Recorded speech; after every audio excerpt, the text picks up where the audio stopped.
Om Shanti. Om Shanti.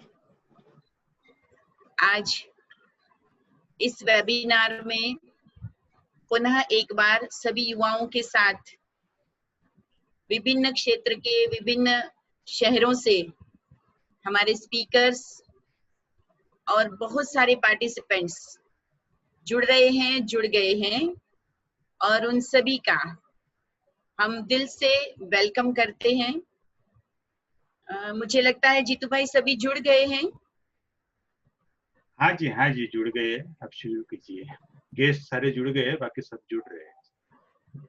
Okay.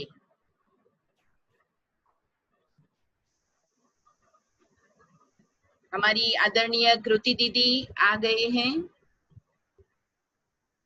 Sweden से हमारे जिग्नेश भाई जुड़ गए हैं।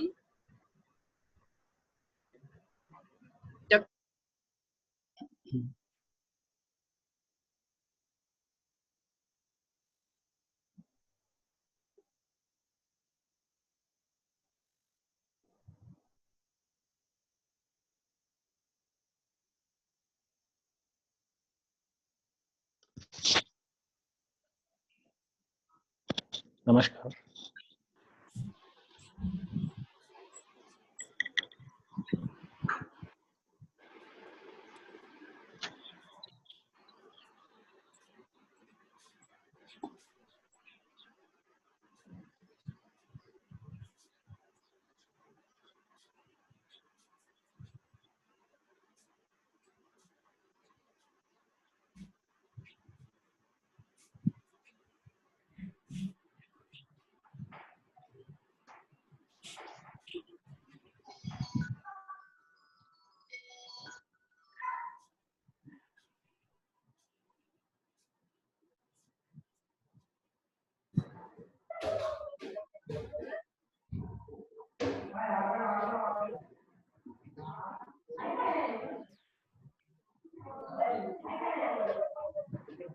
ओम शांति।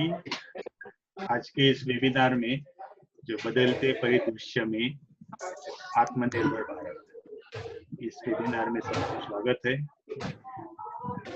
विभिन्न क्षेत्र के विभिन्न जगह से बहुत सारे अच्छे गेस्ट जुड़ते जा रहे हैं। मैं भी निवेदन करता हूँ आदरणीय गीता बेन जी से कि प्रोग्राम का कोऑर्डिनेशन करें। हाँ जी, थैंक यू जीतू भाई। परमात्मा की पावन स्मृति के साथ में हेलो, मेरी आवाज आ रही है? प्लीज आप सब अपने माइक्स म्यूट रखिए। जब बोलना होगा उस समय अनम्यूट कर देंगे। सभी अपने अपने माइक्स म्यूट पे रखेंगे। Thank you. Not clear. Om Shanti and good evening. आज का ये हमारा तीसरा वेबिनार है।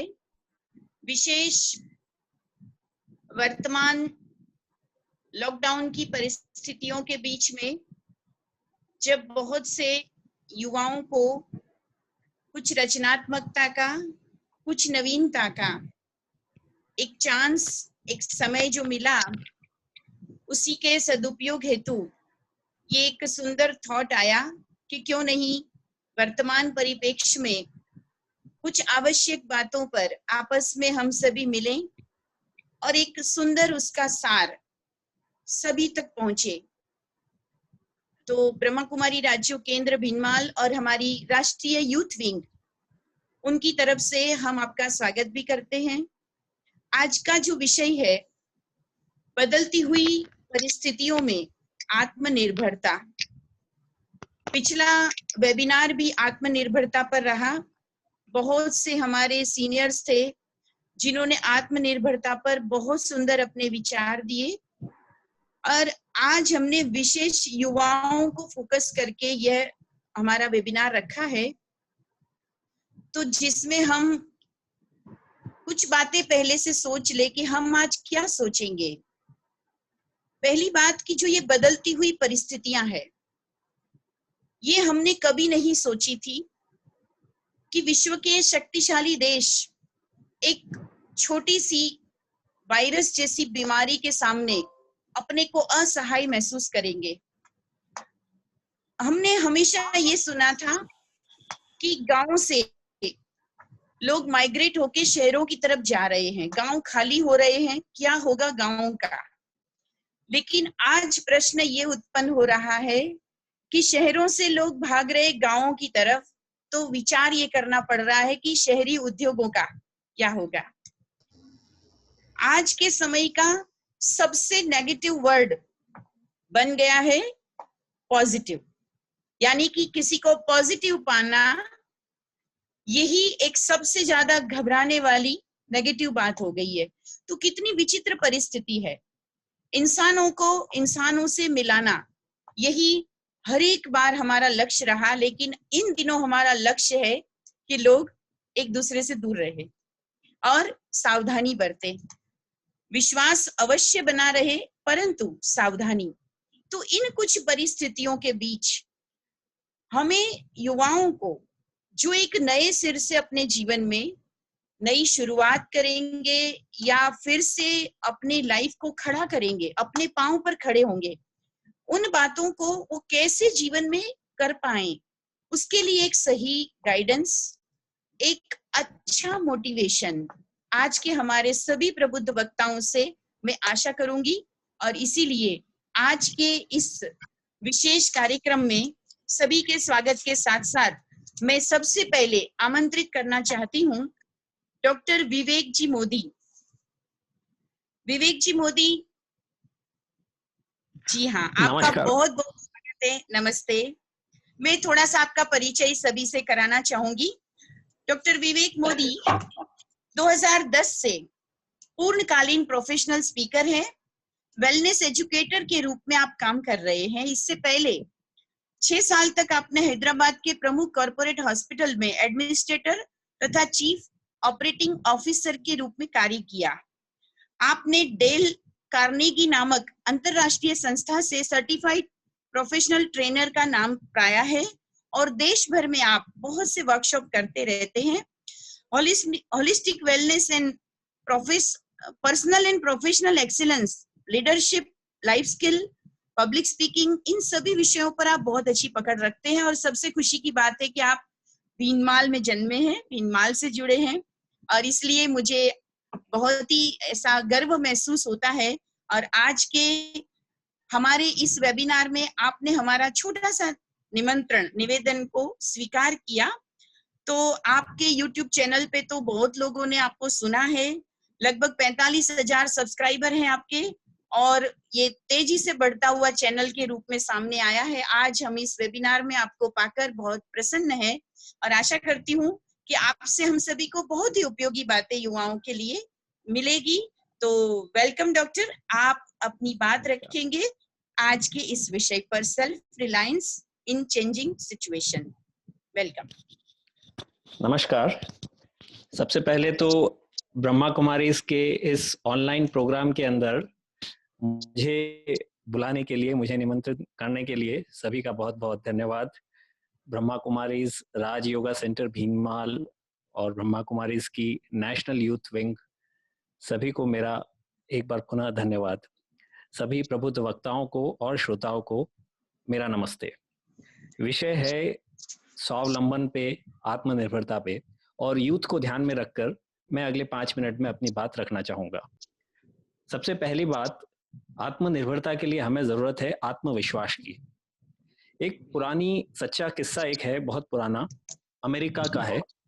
एक छोटा बच्चा होता है जो कि अमेरिकन फुटबॉल का बहुत बड़ा फैन होता है, और एक अमेरिकन फुटबॉलर थे जिनका नाम था मिस्टर ब्राउन, जो कि बहुत बड़े हीरो थे अमेरिकन फुटबॉल के, और ये बच्चा उनका बहुत बड़ा फैन होता है। तो एक दिन किसी मैच के दौरान, मैच के बाद में जब मिस्टर ब्राउन सबसे मिल रहे होते हैं, अपने ऑटोग्राफ दे रहे होते हैं, ये छोटा सा बच्चा जो कि बहुत ही गरीब परिवार से आता था, एकदम दुबला पतला सा था, उसके मित्र उसे पेंसिल लेग इस तरीके से बोलकर चिढ़ाते थे।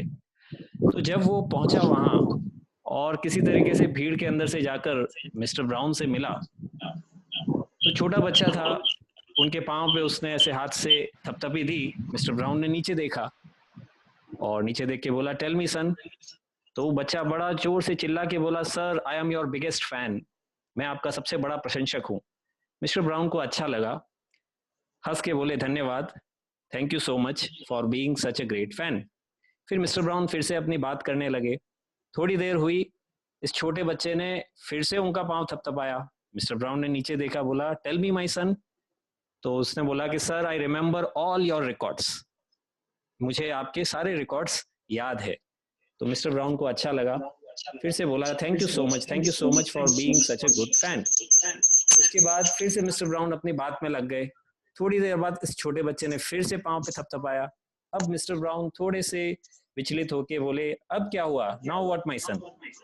तो ये बच्चा उनकी आंखों में देखकर इस बच्चे ने बड़ी ही दृढ़ता से बोला, one day I will break all your records. इस बात को सुनकर मिस्टर ब्राउन बिल्कुल ही सन्न रह गए कि कैसे इस छोटे से बच्चे में, इतना दुबला पतला गरीब सा जो बच्चा दिख रहा है, इसमें इतनी क्षमता है कि ऐसा इसने सोचा भी। यही बच्चा बाद में आगे जाकर वास्तव में इसने सारे रिकॉर्ड मिस्टर ब्राउन के तोड़े और ओजे सिम्पसन के नाम से बहुत प्रसिद्ध हुआ। हालांकि उसकी बाकी की जिंदगी कोई बहुत ज्यादा प्रेरणादायक नहीं है, लेकिन फुटबॉल में उसने बहुत ही बड़े बड़े कीर्तिमान किए। तो इसमें हमारे पास सबसे बड़ी सीख ये मिलती है कि अगर किसी के अंदर अंदरूनी शक्ति है, आत्मविश्वास है स्वयं पर, तो वो कुछ भी कर सकता है। तो जब हमको बनना है, स्वावलंबित बनना है, सबसे बड़ी चीज यही आती है कि क्या इतना आत्मविश्वास है हमारे युवाओं में कि वो स्वयं के निर्णय ले सके, डिसीजंस ले सके, कि वो स्वयं प्रेरित होकर आगे अपना काम कर सके। ऐसे मुश्किल समय में, इस अभी जो समय चल रहा है, इसको बोलते हैं VUCA world, VUCA, volatile, uncertain, complex, ambiguous, VUCA world. तो इस दुनिया के अंदर अभी बहुत कुछ अनिश्चितताएं हैं और ऐसी अनिश्चितताओं में एक सबसे बड़ा चैलेंज हो जाता है निर्णय लेना। और एक समस्या मैंने देखी है कि हमारे यहाँ युवा लोग बहुत ही वेल प्रोटेक्टेड रहते हैं, मतलब बचपन से परिवार का प्रोटेक्शन बहुत ज्यादा मिलता है उनको। और ऐसे में ऐसा होता है कि कई बार युवा बड़े होने के बाद भी, वयस्क होने के बाद भी अपने निर्णय स्वयं नहीं ले पाते हैं। उनको डर रहता है, फेलियर का डर रहता है कि कहीं मेरा नुकसान नहीं हो जाए, कहीं मैं फेल नहीं हो जाऊं, लोग क्या बोलेंगे। तो इसीलिए सबसे पहला काम हमें ये करना है कि निर्णय लेने की क्षमता और आत्मविश्वास जागरूक करना है, अगर स्वावलंबित रियली बनना है। और उसके लिए आज एक ही मैसेज में देना चाहूंगा सारे युवाओं से, और मैसेज ये है, अपने आप को आप सभी लोग एक प्रश्न पूछें, do I have the ability to work unsupervised? क्या मेरे में ऐसी क्षमता है कि मैं अनसुपरवाइज्ड रहकर काम कर सकूं? मतलब मुझे जब कोई नहीं देख रहा है उसके बाद भी मैं पूरे मन से ढंग से काम कर सकूं। ये एक बहुत बड़ी क्षमता होती है जो कि मैच्योरिटी के साथ हर इंसान में आती है। लेकिन कई बार कुछ लोग इस क्षमता से वंचित रह जाते हैं और इस वजह से उनका जो पोटेंशियल है वो उभर के बाहर नहीं आ पाता है। वो इसीलिए काम करते हैं क्योंकि उनको लगता है कोई ना कोई देख रहा है, या तो मेरे बॉस देख रहे हैं तब मैं काम करता हूँ, या मेरे पिताजी माताजी कोई ना कोई है, या मेरा कोई ना कोई एक कमिटमेंट है, कहीं अगर मुझे नहीं करना तो कुछ नुकसान हो जाएगा, इसलिए मैं कर रहा हूँ। इस बात से बाहर आना बहुत जरूरी है। Developing the ability to work unsupervised, बिना किसी के सुपरविजन में, जब कोई नहीं देख रहा है तब क्या मैं काम कर सकता हूँ बिना किसी झिझक के और स्वयं प्रेरणा लेकर। अगर ये एक आदत हमारे युवाओं ने डेवलप की तो इसी से आगे जाने के बहुत अधिक रास्ते खुल जाएंगे। उनकी लीडरशिप डेवलप होगी और जिस भी संस्थान में वो काम कर रहे हैं या अपना स्वयं का काम भी कर रहे हैं तो उसके अंदर आत्म प्रेरणा से आगे बढ़ने की क्षमता निर्मित होगी।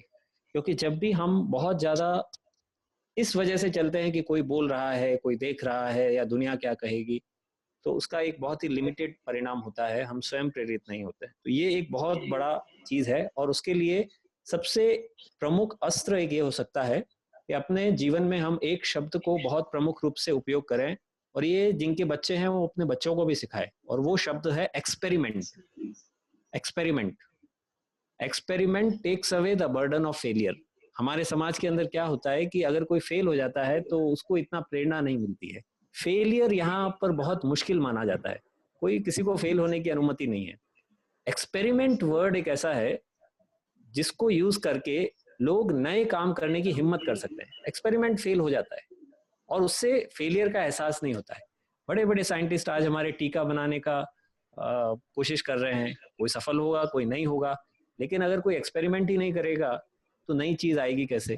आज देखिए हमारा देश इतना 100 करोड़ का देश है, लेकिन हमको हर प्रकार से चाइनीज सॉफ्टवेयर पे, चाइनीज फोन्स पे, हर चीज चाइनीज पे अब डिपेंडेंट होना पड़ रहा है। चाइना के अगेंस्ट बहुत लोगों का गुस्सा भी है, लेकिन उसके बावजूद भी हम छोड़ नहीं सकते। लोग बाग टिकटॉक वैसे ही यूज कर रहे हैं, लोग बाग फोन वैसे ही यूज कर रहे हैं, हमारे पास ऑप्शन ही नहीं है। तो ये सोचने की बात है, हमारे युवाओं के लिए एक अवसर है। तो मैं लास्ट एक बात बोलकर समाप्त करूंगा कि when the game is new everybody comes at same level. जब कोई नया खेल आता है, नया खेल का मेरा मतलब है अलग खेल, तो उसमें जिसका अनुभव है या जिसका अनुभव नहीं है सब एक लेवल पे आ जाते हैं। आज दुनिया एक बहुत बड़े परिवर्तन से जा रही है और इस परिवर्तन के बाद अभी जब शुरुआत होगी तो बहुत सारा गेम नया होगा, बिजनेस अलग प्रकार से होगा, नई अपॉर्चुनिटीज आएगी, नए चैलेंजेस आएंगे। युवाओं के लिए बहुत बड़ा अवसर है। ऑनलाइन जो फील्ड है वो बहुत ज्यादा फैल रहा है और उसके अंदर बहुत सारे युवा सामान्यतः सक्षम होते हैं। तो इसलिए हमको इस नए गेम का, इस नए युग का जो आने वाला है उसके अंदर बहुत सारी अपॉर्चुनिटीज होगी। उन अपॉर्चुनिटीज को पहचानते हुए पूरे आत्मविश्वास से, एक्सपेरिमेंट करते हुए, कैलकुलेटिव रिस्क लेते हुए आगे बढ़ने का प्रयास करना चाहिए। और इसके लिए छोटे छोटे डिसीजंस रोज लेने की आदत डालनी चाहिए। एक हफ्ते के लिए कुछ विल पावर गेम्स खेलने चाहिए और धीरे धीरे हमारा आत्मविश्वास इससे बन जाएगा और उसके बाद हम आगे बढ़ सकेंगे। तो इतना बोलकर मैं अपनी बात को समाप्त करूंगा। एक बार पुनः पूरे ब्रह्मा कुमारी परिवार का बहुत बहुत साधुवाद, बहुत बहुत धन्यवाद। सभी वक्ताओं को मेरी बात ध्यान से सुनी उसके लिए बहुत बहुत धन्यवाद। नमस्कार। बहुत बहुत धन्यवाद डॉक्टर विवेक जी। आपने शॉर्ट और बहुत सी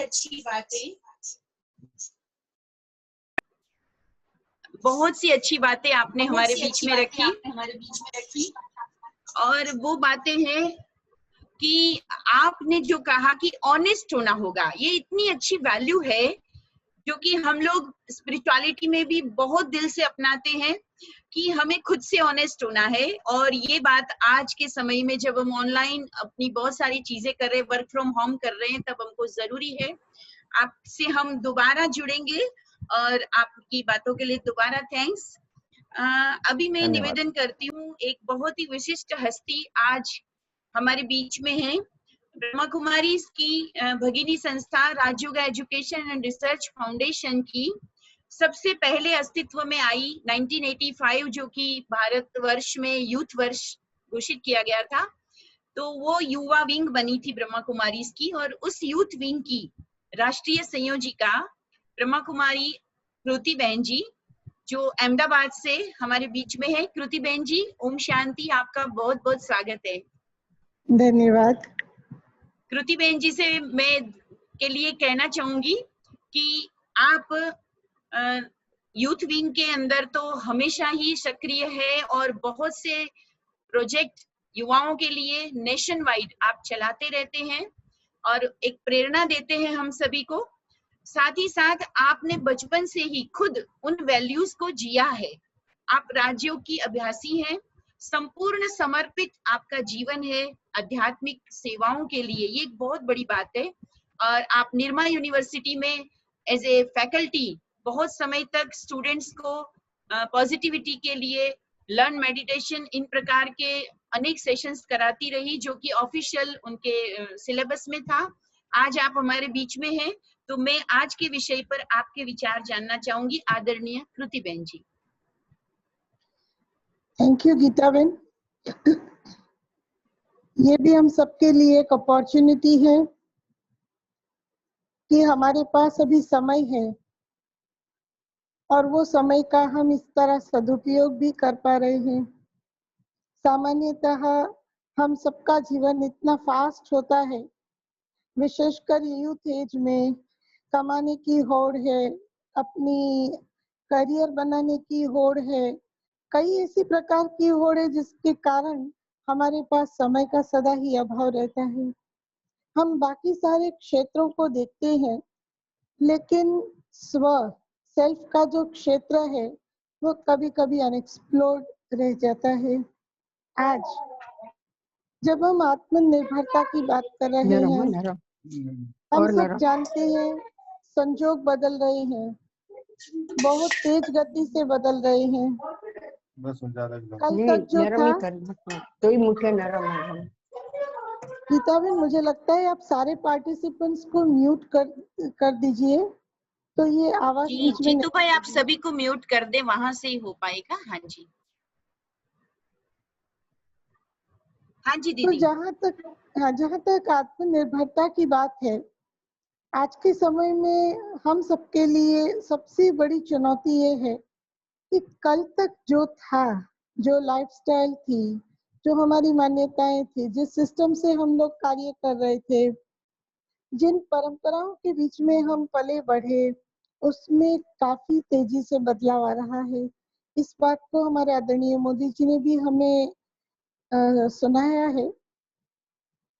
ऐसे मौके पर हम सबके लिए, विशेषकर युवा वर्ग के लिए, एक सबसे बड़ी बात जो सामने आएंगी और धीरे धीरे आ रही है वो ये है कि अचानक से बदलाव वाली सिचुएशंस को, परिस्थितियों को हम कितना स्वीकार कर सकते हैं।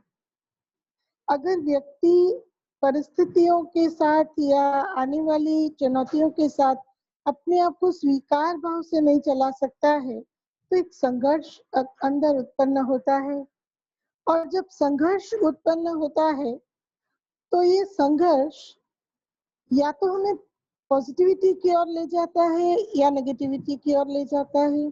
जब व्यक्ति बहुत तर्क वितर्क कर सोचना शुरू कर लेता है, तो कई बार वो अपने आप को नियंत्रित नहीं कर पाता है और एक नकारात्मकता धीरे धीरे पनपने लगती है, जो एक सूक्ष्म रूप की मायूसी, एक फ्रस्ट्रेशन, एक अनसर्टेनिटी कि अब पता नहीं क्या होगा, कैसे होगा, हम आगे कैसे चल पाएंगे। जैसे मिसाल के तौर पर ये उम्र में सबसे ज्यादा जो प्रॉब्लम देने वाली बात है या समस्या वाली चीज है, वो है हमारी आर्थिक परिस्थिति।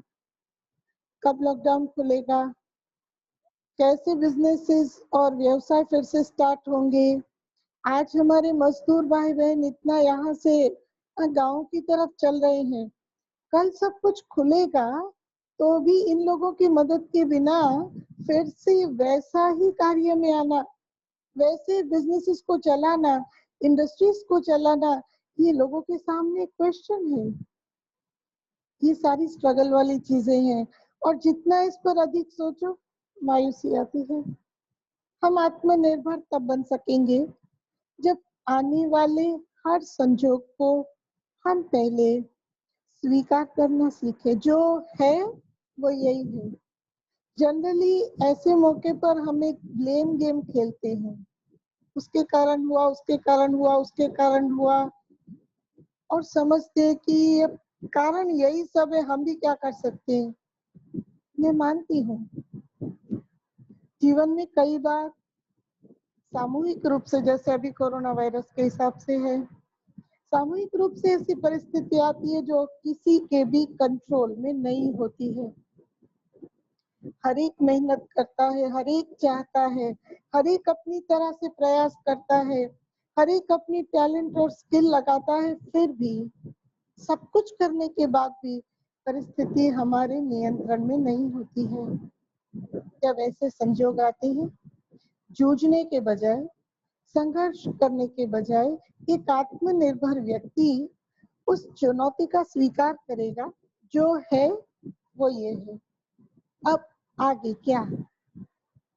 अब हमें इस बात को सोच करके चलना है, इस बात पर विचार करके अपने आयोजन करने हैं कि ऐसी चुनौतियां सामने आने की संभावनाएं हैं, अब मैं क्या कर सकती हूँ या क्या कर सकता हूँ। एंड अंग्रेजी में प्रोवर्ब है, where there is will there is a way, चाहे वहाँ राह है। और इसीलिए हमारे कुछ मोटिवेशनल स्पीकर्स ने हमेशा इस बात को जोर दिया है कि युवा शक्ति प्रचंड शक्ति की धारक है, इसीलिए आइदर मेक अ वे और फाइंड अ वे। मैंने अपने लिए एक चीज को ऐड किया है, मैं आपके साथ शेयर करती हूँ, और वो है never stop on the way. या किसी के बनाए रास्ते को ढूंढो, या एक बहती नदी की तरह अपना रास्ता बना लो। बहती नदी के सामने पहाड़ भी आ जाता है तो वो पहाड़ों के बीच से छोटी छोटी छोटी दरारें ढूंढ लेती है और अपने बहाव को आगे बढ़ा लेती है। और अगर वो नदी रुक गई तो पानी एक जगह इकट्ठा हो जाएगा।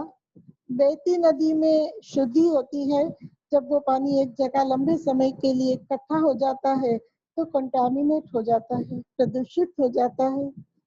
ऐसी युवा शक्ति भी अगर चलते चलते मायूसी के कारण, अपनी नकारात्मक सोच के कारण, अपने भविष्य को अनसर्टेन सोच करके अगर रुक जाता है तो हमारे पीछे कई पीढ़ियां भी चल रही है और वो आगे जाना चाहती है। वो या तो हमें धक्का मार के एक तरफ कर लेगी एंड विल बी नोवेयर। हम कंटिन्यूअसली एक बहाव में है। हमारा बहाव है हमारे जीवन की पूर्णता की ओर जाना। क्षेत्र कोई भी है हमारा, हम उसमें पूर्णता की ओर चले, हम उस यात्रा पर हैं और इसीलिए हम रुक नहीं सकते हैं। तो सही आत्मनिर्भरता ये है अपने अंदर एक विश्वास दिलाना, अपने मनोबल को बढ़ाना कि मुझे कैसे भी रास्ता ढूंढना है, रास्ता बनाना है, लेकिन चलते चलना है। दूसरी बात यह है कि ऐसे मौके पर हम दूसरों को देखकर न चले कौन क्या कर रहा है, हम ईश्वर के साथ थोड़ा तादाम्य जुटाने का प्रयास करें। देखो, दुनिया में जब जब बहुत बड़े बड़े संजोग आए हैं, हमारी भारतीय संस्कृति में श्रद्धा का एक अपना महत्व है। आप सबको मालूम है, बड़े बड़े लोग बीमार हुए, उनके लिए प्रार्थना की गई। आप में से कई लोग अमिताभ बच्चन के फैन होंगे। जब वो कुली के सेट पर आहत हो गए, सारे भारत में उनके लिए प्रार्थना हुई और आज वो खुद कबूल करते हैं कि उन दुआओं ने मुझे नया जीवन दिया है। इतनी ताकत आध्यात्मिक शक्तियों में है। ऐसे मौके पर जब भी हमें लगे कि हमारा मनोबल कम हो रहा है, हम अपने जीवन में श्रद्धा को बढ़ाएं, हम अपने जीवन में आस्था को स्थान दें। स्वयं सर्वशक्तिमान पिता हम सबके साथ है, इसकी फीलिंग आवे, फीलिंग को बढ़ाए। आफ्टर ऑल आत्मा का वो पिता है, परम पिता है, और कोई भी माँ बाप अपने बच्चे को दुख में और परिस्थितियों के बीच जूझता हुआ देख नहीं सकता है। माँ बाप स्वतः अपनी दुआओं का सहयोग, अपनी शक्तियों का सहयोग करते हैं। तो परमात्मा साथ का अनुभव एक आस्था को, एक आशा को, एक होप को, अपने अंदर एक शक्ति की, एक ऊर्जा को पैदा करेगा, जिस ऊर्जा से असंभव चीजों को भी संभव कर लेना हमारे लिए सहज हो जाएगा। यही आध्यात्मिक शक्तियां हमारे जीवन में बहुत सारी चीजों को, जैसे अभी भाई साहब बता रहे थे कि निर्णय करने की शक्ति को हम विकसित करें, उसी प्रकार युवा काल में जो सबसे आवश्यक है वो है दो चीज मैं समझती। एक धैर्यता की शक्ति, जो हम बहुत कम मिलती है। हम तुरंत ओवर रिएक्ट कर लेते हैं, तुरंत अपना रिएक्शन दे देते हैं, उसके बजाय हम थोड़ा काम डाउन हो जाए, कोई भी बात पर सोच विचार कर फिर उसका निर्णय लें। धैर्यता को जीवन में बढ़ाए। कोई भी कार्य करने से पहले उसके परिणाम को सोचें और फिर कार्य में आए।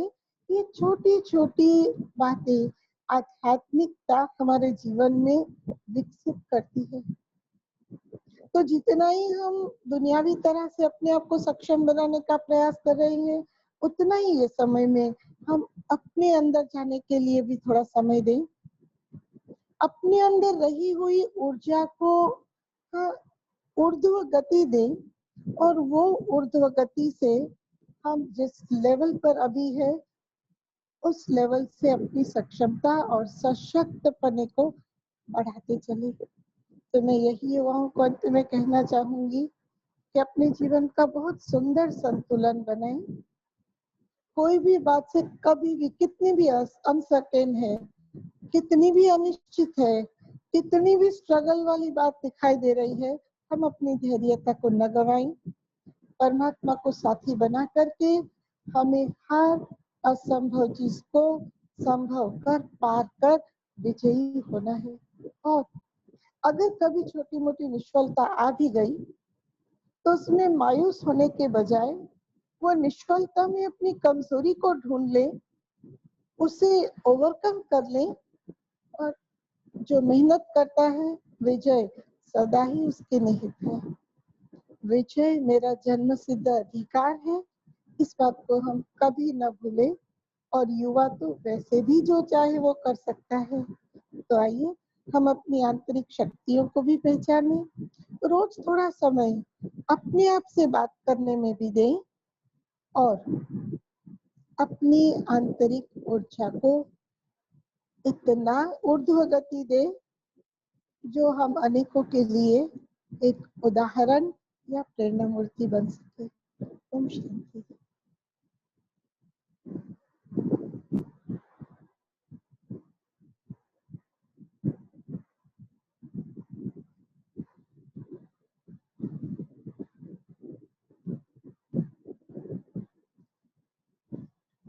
मुझे सुनाई नहीं दे रहा है।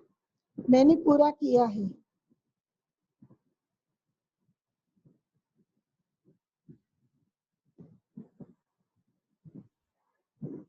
आप अनम्यूट करो अपने को।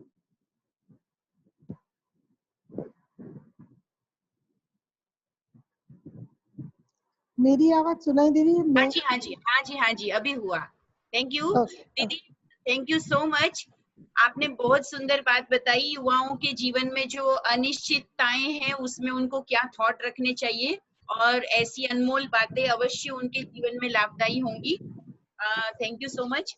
अभी मैं हमारे तीसरे स्पीकर को बुलाना चाहती हूँ, डॉक्टर शैलेंद्र जी गहलोत, जो जोधपुर से हमारे साथ जुड़े हैं।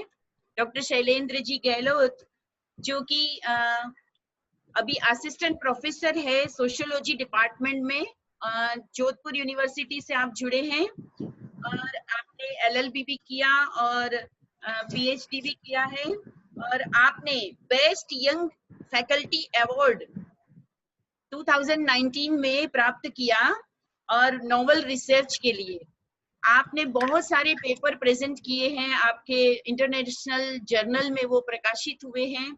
युवाओं को बहुत आपसे प्रेरणा मिलती है।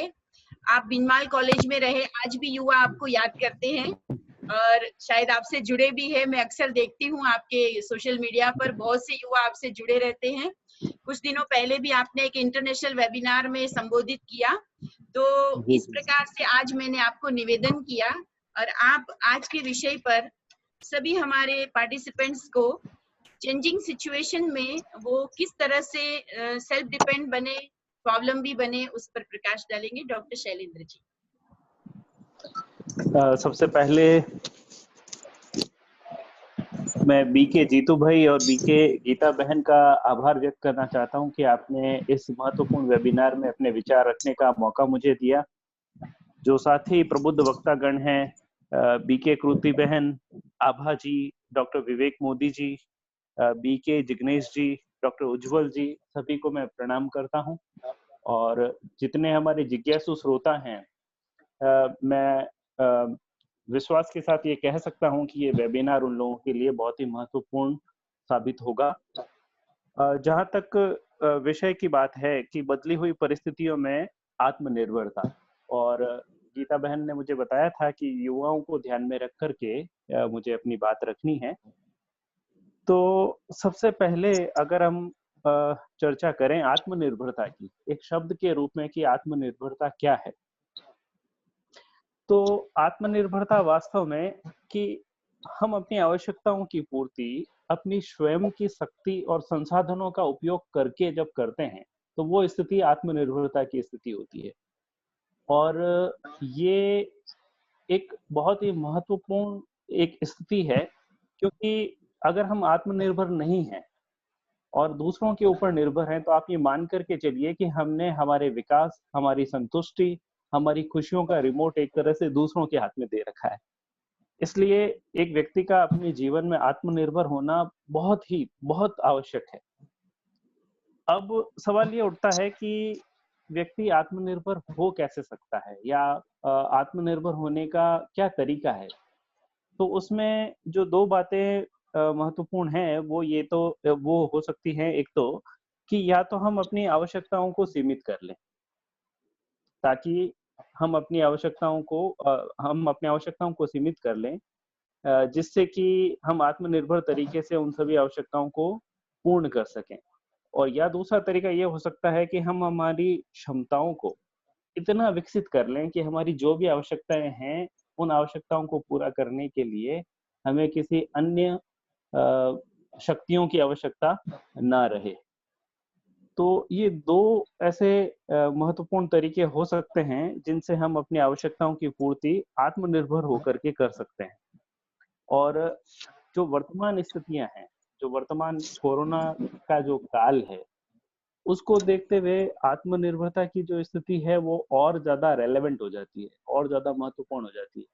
जैसा कि आप लोग खुद अपने आसपास के क्षेत्रों में देख पा रहे होंगे कि जो लोग आत्मनिर्भर जीवन जी रहे हैं, वो शायद उन लोगों को अभी ज्यादा कठिनाई नहीं हो रही होगी, बजाय बनिस्बत उन लोगों के जो हमेशा ही दूसरों के ऊपर निर्भर रहे हैं।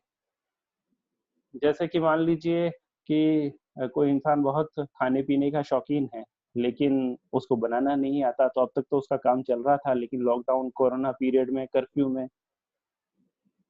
उसको कई प्रकार की समस्याओं का सामना करना पड़ा होगा। या फिर जैसे मान लीजिए कोई सर्वेंट रखता होगा घर में, और उनकी सारी आवश्यकताओं की पूर्ति सर्वेंट के द्वारा हो रही थी, लेकिन अब लॉकडाउन पीरियड में उनको ये सुविधा भी नहीं मिल रही।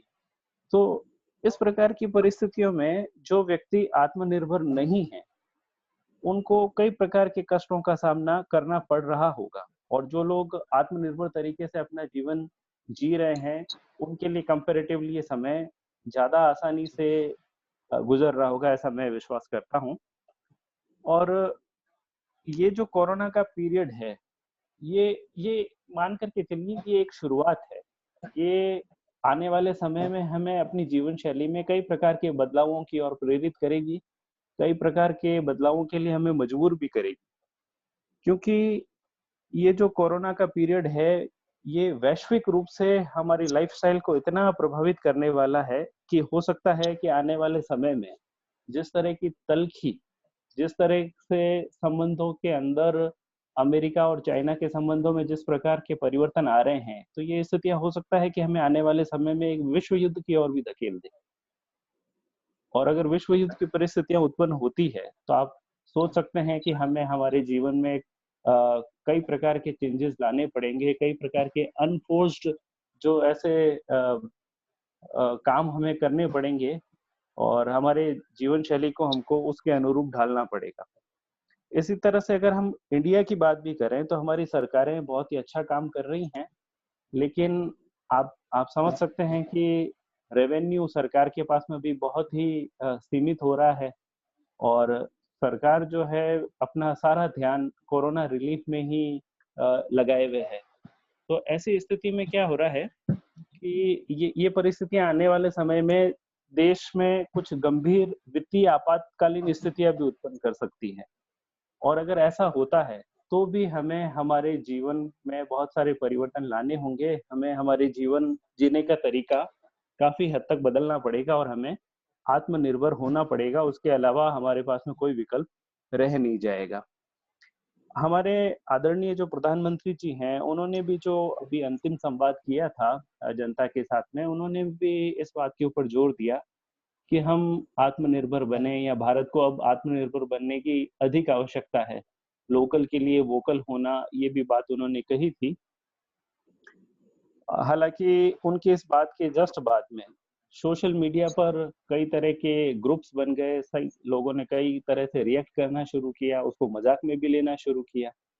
कई लोगों ने यहाँ तक मजाक में ये चीजें भी कहना शुरू कर दी कि अगर जैसे मान लीजिए कोरोना की वैक्सीन अमेरिका बनाता है तो वो हमें लगवानी है कि नहीं लगवानी है, क्योंकि हम आत्मनिर्भर उसके बाद में क्या हम आत्मनिर्भर माने जाएंगे या नहीं माने जाएंगे। या एक जोक मैंने देखा था कि एक पत्नी अपने पति को बोलती है कि मैंने 4 चपाती अपने लिए बना ली है, बाकी जो है आप अपने लिए बना लेना, क्योंकि मोदी जी ने कहा है आत्मनिर्भर बनो। तो आत्मनिर्भरता का हालांकि ये मतलब नहीं है। हाँ, लॉकडाउन के बीच में मनोरंजन के दृष्टिकोण से ये काफी हद तक स्वीकार्य माने जा सकते हैं, लेकिन आत्मनिर्भरता इससे कहीं अधिक है, जिसके बारे में मैं चर्चा करूंगा आने वाले 2-3 मिनट के अंदर। देखिए, महत्वपूर्ण बात यह है कि जब से आत्मनिर्भरता की चर्चा होना शुरू हुई है, तब से सोशल मीडिया के ऊपर ये चीजें भी देखने को मिल रही है। अब आपने भी देखा होगा कि भाई फला जो टूथपेस्ट है वो भारतीय है, फला टूथपेस्ट जो है वो विदेशी है, या फिर ये साबुन भारतीय है, ये साबुन विदेशी है, या ये आइटम भारतीय और ये विदेशी है और हमको भारतीयता की तरफ बढ़ना है, या भारतीय जो प्रोडक्ट्स हैं उनको यूज करना है। तो ये स्थिति, हाँ, हम भारत के नागरिक हैं, भारतीयता को हम प्रमोट करना चाहते हैं और स्वदेशी की तरफ भी हमारा रुझान होना चाहिए, लेकिन मैं ऐसा मानता हूँ कि प्रत्येक स्थिति को केवल देशभक्ति की चाशनी में रख कर के लोगों के आगे प्रेजेंट करना उचित नहीं है। महत्वपूर्ण बात यह है कि हमें हमारे प्रोडक्ट्स की जो गुणवत्ता है उसके अंदर सुधार करना होगा। हम ये नहीं कह सकते कि भाई फला प्रोडक्ट चाहे वो अच्छा है गुणवत्ता में, लेकिन विदेशी है इसलिए हम उसको यूज नहीं करेंगे। बजाय इसके हमारे लिए महत्वपूर्ण ये है कि हम हमारे प्रोडक्ट्स की जो गुणवत्ता है, उसकी जो क्वालिटी है, उसका जो रेट वाला जो एस्पेक्ट है, उसके अंदर ऐसा सुधार करें कि लोग अपने आप लेने के लिए प्रेरित हों। और जो बाजार तंत्र है, बाजार तंत्र में एक उपभोक्ता को हमेशा ये अधिकार होता है कि वो अपने खर्च किए जा रहे धन के बदले में श्रेष्ठतम वस्तु या सेवा को वो क्रय करने का अधिकारी है। इसलिए केवल हम राष्ट्रभक्ति के नाम पर उसको ये नहीं कह सकते कि उसको ये चीज लेना चाहिए या ये चीज नहीं लेना चाहिए। और जहां तक भारत की बात है, मैं ये कहूंगा कि भारत में आत्मनिर्भरता की प्रचुर संभावनाएं हैं, कहीं कोई समस्या नहीं है भारत में, क्योंकि भारत भौगोलिक और प्राकृतिक रूप से इतना रिच है, या इतना प्राकृतिक संसाधनों की यहाँ पे प्रचुरता है कि यहाँ पर रेगिस्तानी क्षेत्र भी है, भारत महासागरों से भी जुड़ा हुआ है, पहाड़ी और पठारी क्षेत्र है, मैदानी क्षेत्र है, तो हर प्रकार की प्राकृतिक विविधताएं, भौगोलिक संसाधन हमारे यहाँ पे मौजूद हैं। इसके अलावा जो मानवीय संसाधन की बात हम करते हैं, तो भगवान की दया से 135 करोड़ तो हम लोग हो ही चुके हैं, तो मानवीय संसाधनों की भी भारत में कोई कमी नहीं है। और मानवीय संसाधनों में भी महत्वपूर्ण बात यह है कि हमारी जो पॉपुलेशन है उसका मेजर प्रोपोर्शन यंग पॉपुलेशन का है, यानी कि 15 साल से लेकर के 45 साल तक के आयु वर्ग के लोग भारत में सर्वाधिक हैं। तो ऐसी स्थिति में जो ये ऊर्जावान लोग हैं, ये भारत को समृद्ध बना सकते हैं, आगे ले जा सकते हैं, आत्मनिर्भर बना सकते हैं। इस बात की संभावनाएं भारत की यंग पॉपुलेशन में मानवीय संसाधनों को देखते हुए कही जा सकती है। इसके अलावा हमारा जो इतिहास है, भारत का इतिहास बहुत समृद्ध रहा है। हम लोगों की संस्कृति बहुत ही उत्कृष्ट संस्कृति रही है, हम विश्व गुरु हैं, रहे हैं भारत। तो इन सारी बातों को देखते हुए हमारा जो ग्लोरीफाइड जो हमारी जो एक हिस्ट्री रही है, हमारे पास में दूसरे कई प्रकार के संसाधन हैं, इनको देखते हुए मैं ये नहीं मानता हूँ कि भारत के लिए कोई लिमिटेशन है कि वो सेल्फ रिलायंट नहीं हो सकता है।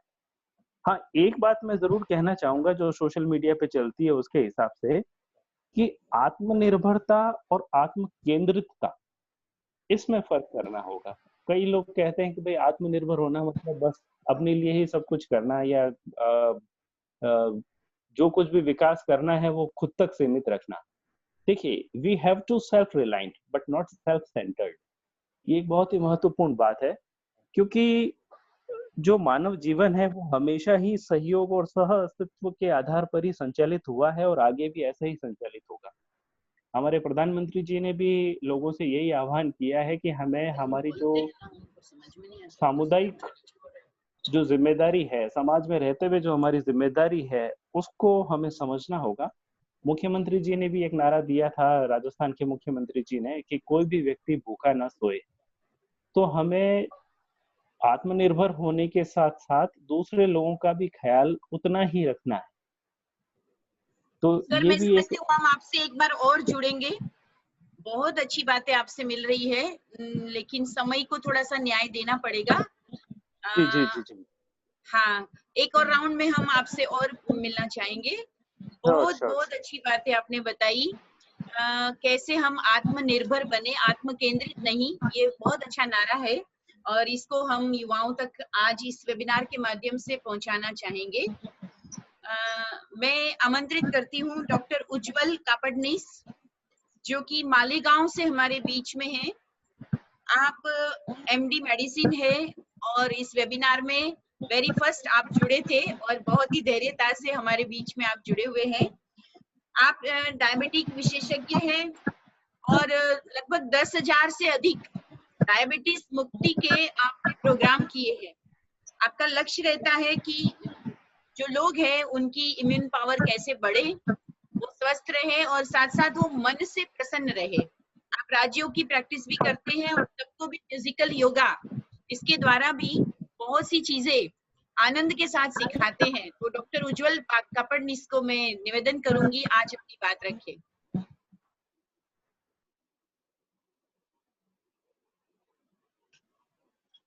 ओम शांति।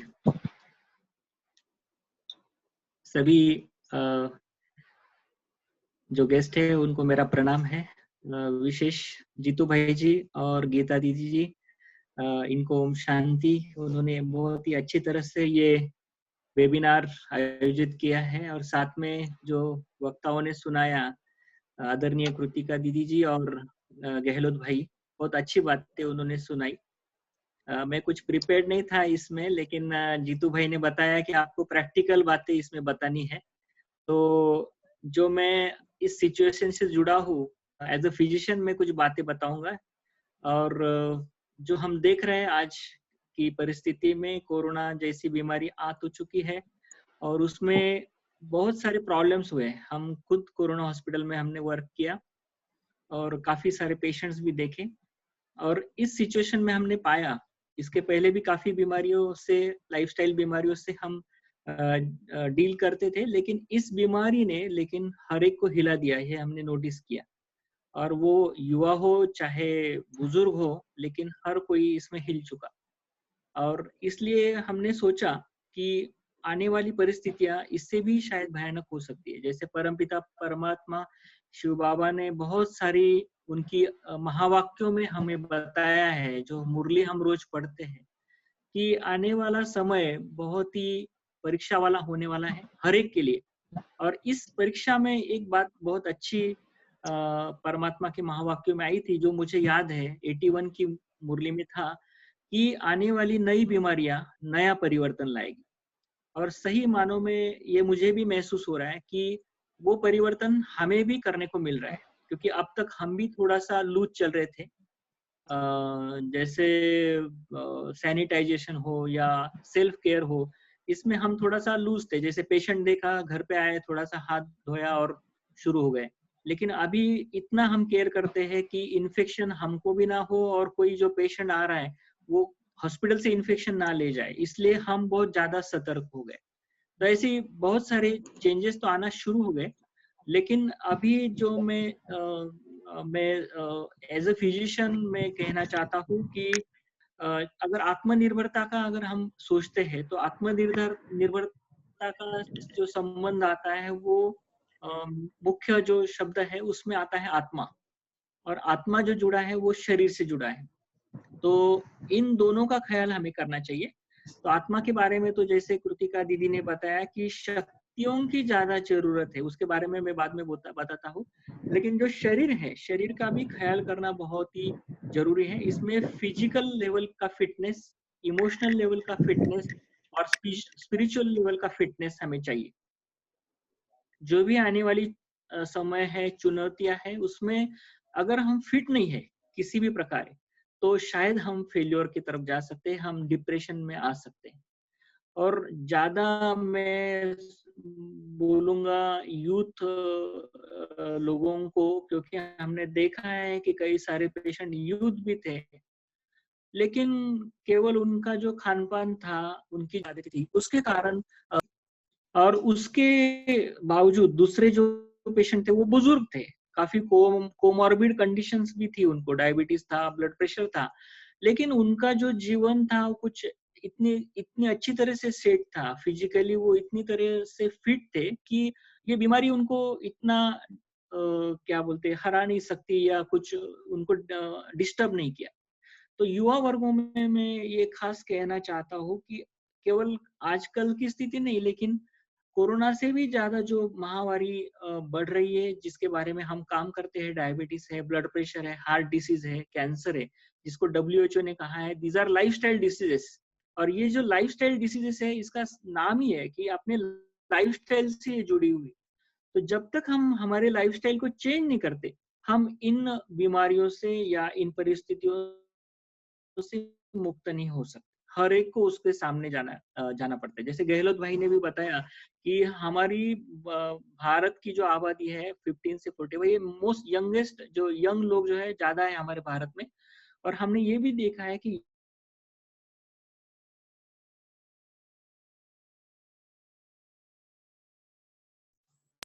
50 के ऊपर देखते थे, तो अभी 30 से शुरू हो रहा है ये। 30, 25, 22 के पेशेंट को भी हमने एक बार हार्ट अटैक करके आया था, तो उसको भी हमने इंजेक्शन दिया था। यानी कहने का मेरा ये भाव है कि कम उम्र के लोगों में ये जो बीमारियां हैं, जो बुढ़ापे की, जिसको हम बोलते थे कि बहुत 60 साल के बाद आती थी, लेकिन अभी वैसा कुछ नहीं रहा। तो बीमारियां कोई एज नहीं देख रही है, हम देख रहे हैं। तो इसलिए हमको चाहिए कि हमारे फिजिकल फिटनेस में हम बदलाव लाए। इसमें सबसे इम्पोर्टेंट जो चीज आती है मेरे हिसाब से, वो है डाइट।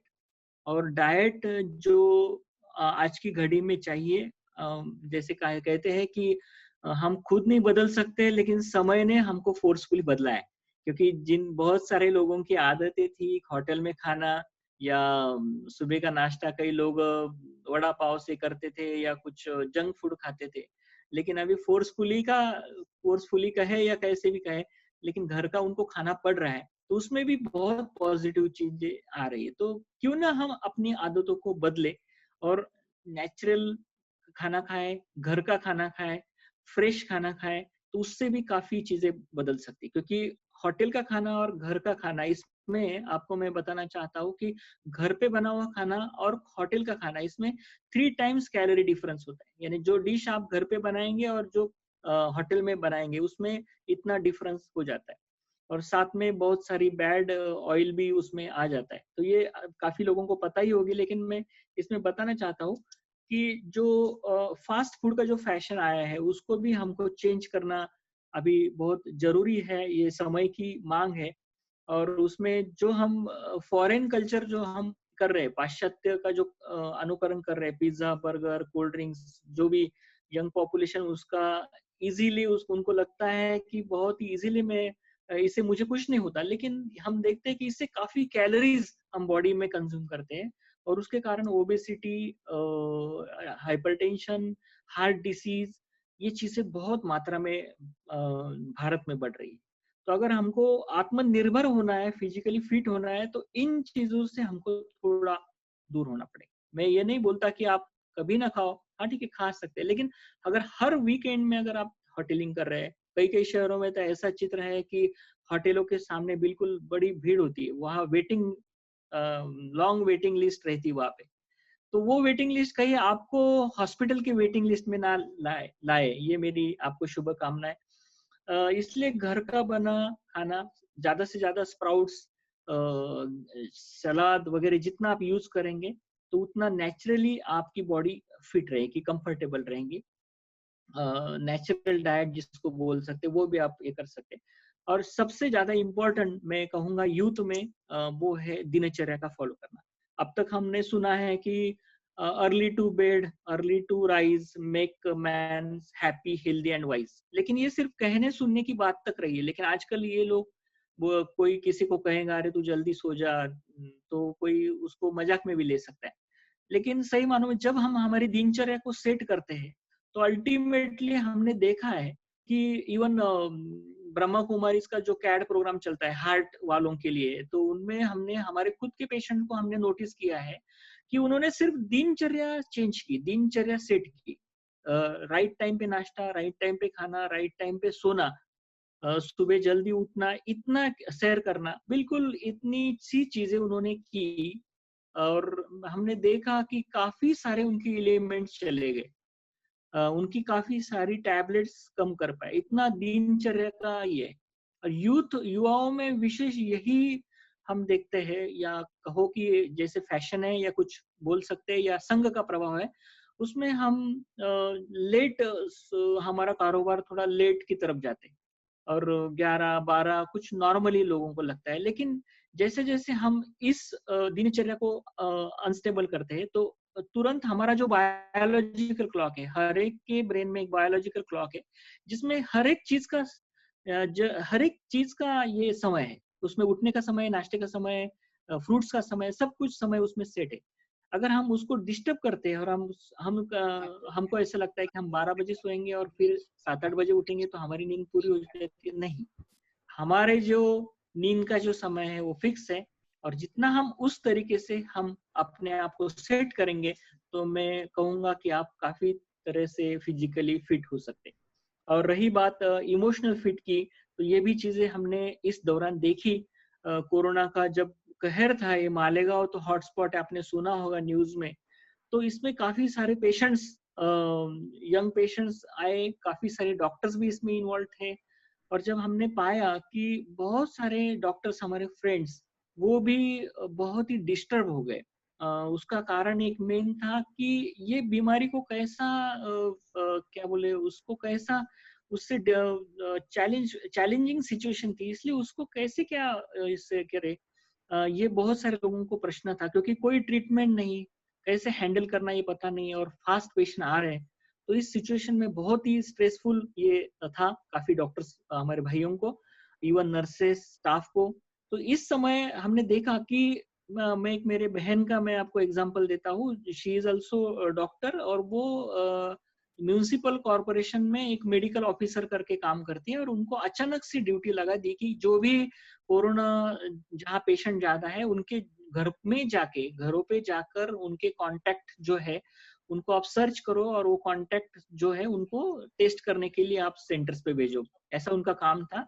तो उसको सब स्टाफ को लेके जाना था और इसलिए वो हर एक घर में जाती और उनके कॉन्टेक्ट्स में जाके पेशेंट्स देखती थी, उनको भेजती थी। बहुत ही रिस्की ये काम था, जबकि कोई स्पेशल इक्विपमेंट नहीं थे उनके पास प्रोटेक्टिव, सिर्फ एक मास्क और ये पहन के वो जाते थे।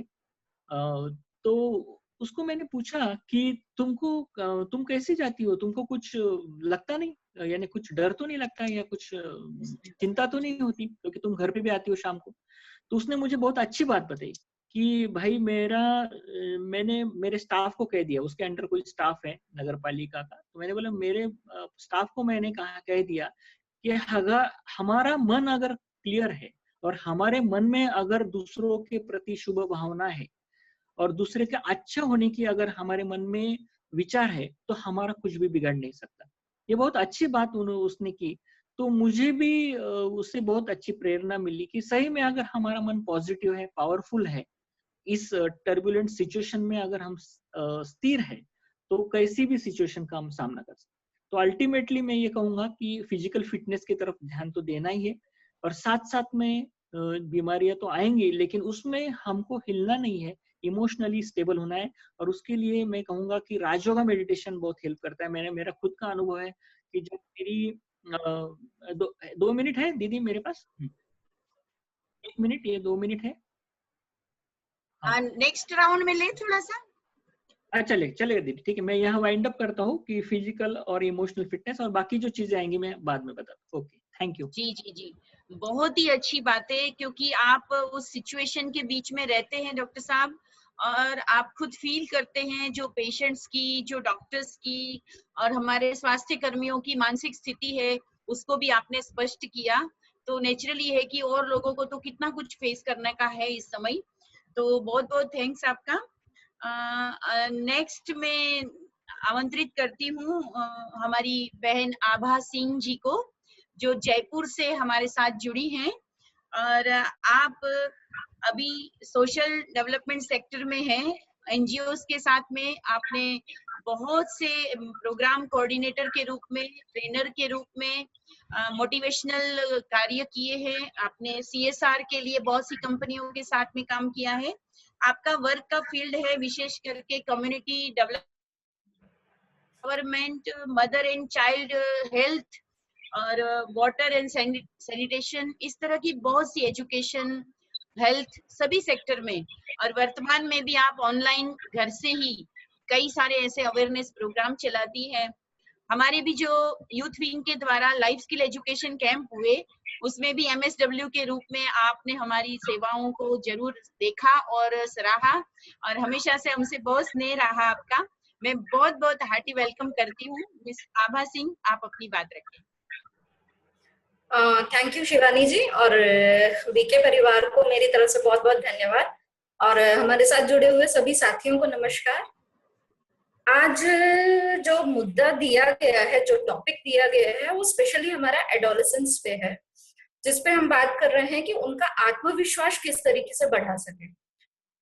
कोरोना के दौर में अगर हम बात करें तो सबसे बड़ा पॉइंट ये है कि पॉजिटिवली देखें तो ये एडोलेसेंस के लिए, हमारे किशोरी समुदाय के लोगों के लिए बहुत अच्छा लर्निंग पॉइंट है। कह सकते हैं कि उन्होंने उसको सकारात्मक तरीके से भी लिया होगा और उसको एंजाइटी की तरफ से भी लिया होगा, जो कि उनको चिंता के दिशा में लेके जा रहा है। वर्तमान में देखा जाए तो कॉन्फिडेंस की तरफ बात करना ज्यादा बेटर होगा, क्योंकि हमारे समाज के युवा वर्ग को मजबूत करना हमारे लिए बहुत जरूरी है। कोरोना के दौर में जो टर्निंग पॉइंट उनके लिए दिखा है, वो उनकी अंडरस्टैंडिंग को बूस्ट करना है, उनकी सोच को मजबूत करना है, कि वो ये समझ सकें कि हम जिस दिशा में अभी तक भाग रहे थे, दौड़ रहे थे, वो दिशा में कहीं ना कहीं परिवर्तन की जरूरत है। परिवर्तन जैसे बहुत फास्ट लाइफ में जा रहे थे, भोजन के दौर में हम देखें तो फास्ट फूड, कुक्ड फूड्स की तरफ जा रहे थे, और कंपटीशन के दौर में ये भी देख रहे थे कि सभी प्रोफेशनली कंपटीशन में चलने लगे हैं। जबकि दिशा एक जो हमें चुनना चाहिए, वास्तविक विकास की तरफ जाना है, तो हमें एक बार वाइब्रेशन साइंस के बारे में जरूर सोचना चाहिए। वाइब्रेशन साइंस के बारे में आज की तारीख में बहुत कम लोग बात करते हैं। ये जो फिजिक्स, केमिस्ट्रीज ये सब पढ़ते हैं, वो अदृश्य शक्तियों पे विश्वास करते हैं। वाइब्रेशन साइंस भी कुछ कुछ हद तक उसी से जुड़ी हुई है, जो कि हमारे जीवन में बहुत हद तक, बहुत ही ज्यादा हद तक सकारात्मक पक्ष की दिशा में लेके जाती है। कई बार हम ये चीज देखते हैं कि हमारे युवा वर्ग कंपटीशन के दौर में दौड़ते दौड़ते ऑनेस्टी भूल गए। वो अपना परफेक्शन दिखाने के लिए ऑनेस्टी छोड़ देते हैं, और हाँ मैंने ये काम कर लिया, टाइमली कर लिया, फिर उनका ईमेल थोड़ा डिले आता है। ये सब बहुत कॉमनली देखने को मिलता है। बट यहाँ पर समझने की बात यह है कि उनकी ऑनेस्टी, उनका कॉन्फिडेंस, उनका कंपटीशन, ये सब कहीं ना कहीं उनको असर करता है। उनका जो सोच का स्तर है, उसका प्रभाव उनके कार्यशैली में दिखती है। तो ये अंतर हमारे युवा वर्ग को समझना बहुत जरूरी हो गया है, क्योंकि आगे आने वाला जनरेशन इनका है।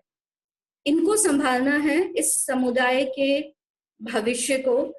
और ये भी देखा गया है कि समुदाय में, कम्युनिटी में, यूथ में, हमारे आपके पर्सनल जीवन में भी ये देखा गया, सुना गया कि जब कोई हमसे अच्छे से बात करता है, पॉजिटिव पीपल्स, मेरे कहने का सेंस क्लियर, पॉजिटिव पीपल्स के लिए, तो उनके साथ हमें घंटों बैठ के बात करना अच्छा लगता है। हमारे प्रोफेशनल लाइफ में, फ्रेंड सर्कल में, रिलेटिव्स में, सब में। लेकिन वहीं पर कभी कभी ये भी देखा जाता है कि अगर आपके पॉइंट्स को कोई रेगुलर कट आउट कर रहा है, कोई रेगुलर उसको क्रिटिसाइज कर रहा है, तो यूथ्स में और कॉमन कम्युनिटी में भी कहीं ना कहीं एंजाइटी डिसऑर्डर्स और पर्सनालिटी डिसऑर्डर्स और उनके बिहेव में नेगेटिविटी दिखने लगती है। तो ये हमें इंडिकेट करता है कि वाइब्रेशन साइंस भी हमारे आसपास कुछ है जिसके बारे में हमें सोचना चाहिए।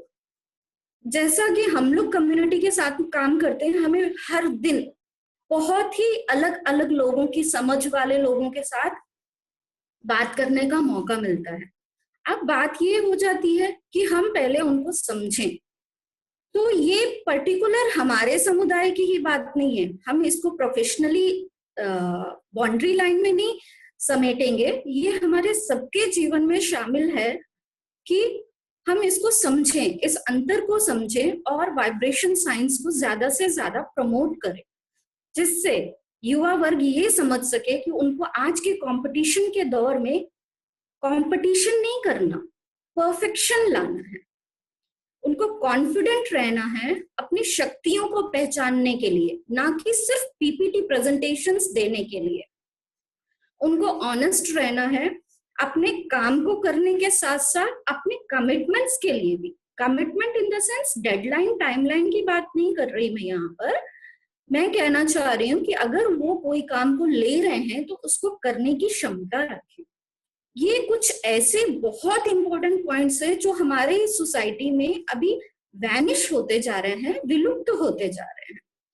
एजुकेशन सिस्टम जो हमारे युवा वर्ग में है वो बहुत ही अलग दिशा में जा रहा है।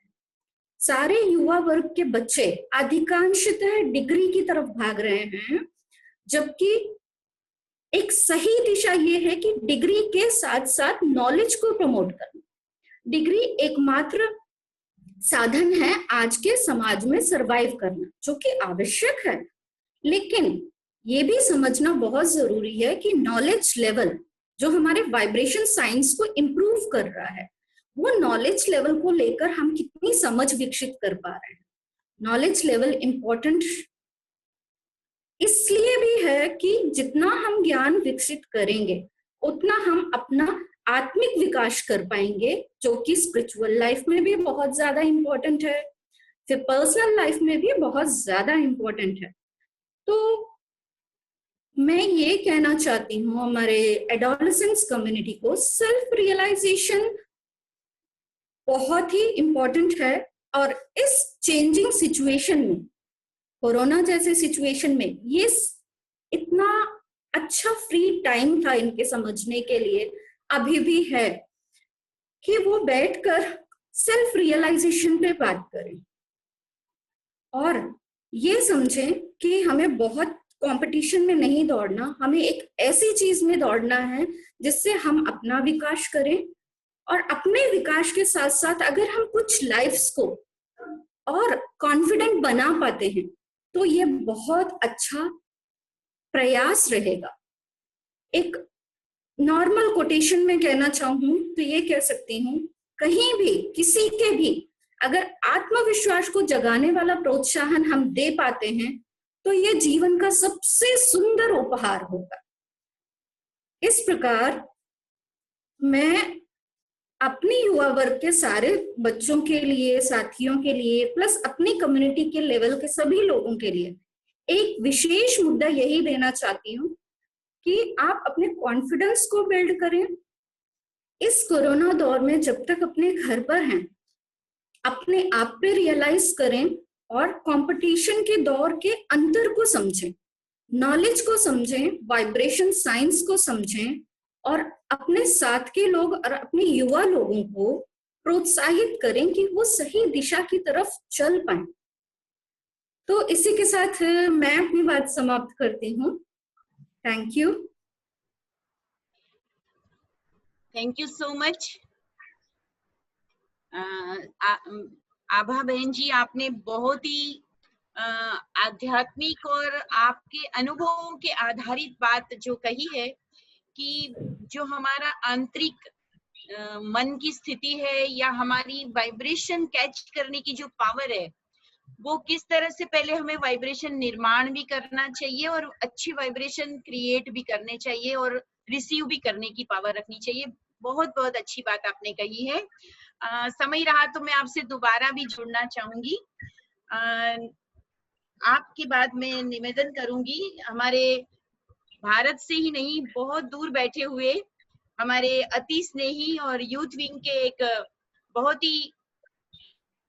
ही सक्रिय सदस्य जिनको मैं कहूंगी, भ्राता जिग्नेश जी पंचाल, जो कि वैसे तो इलेक्ट्रॉनिक्स कम्युनिकेशन में इंजीनियरिंग करी और आपने पहले हैदराबाद, बैंगलोर आदि में भी अपनी सेवाएं दी। वर्तमान समय आप अभी स्वीडन में हैं और वहीं से हमारे साथ जुड़े हैं। आप वहां के राजयोग सेंटर के कोऑर्डिनेटर हैं।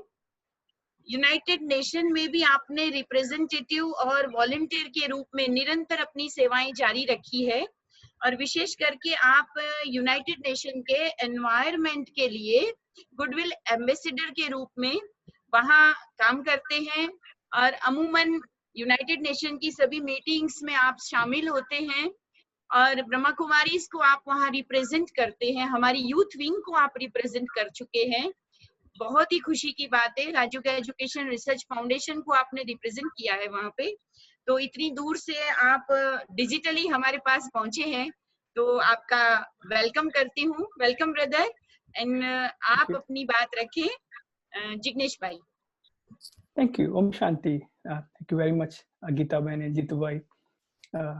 बहुत अच्छा लगता है दूर रहते हुए भारतवासियों को देखना, तो एक सौभाग्य है। बहुत अच्छा भी लगता है जब आत्मनिर्भर की बात आती है। तो मैं सोच रहा था, कल हमारा एक यूएन का सेशन था, उसमें भी ये पॉइंट आया था कि सेल्फ रिलायंस क्या कहते हैं, उसको हम क्या कहना चाहते हैं। तो बेसिकली बहुत अलग अलग बातें होती है, बट पर्सनल लेवल पे बीइंग अ यूथ, अगर मुझे पूछा जाए तो मैं कहता हूँ मेरे लिए 24 आवर्स 365 डेज ये कोरोना रहता ही है सिंस लास्ट 20 ईयर्स।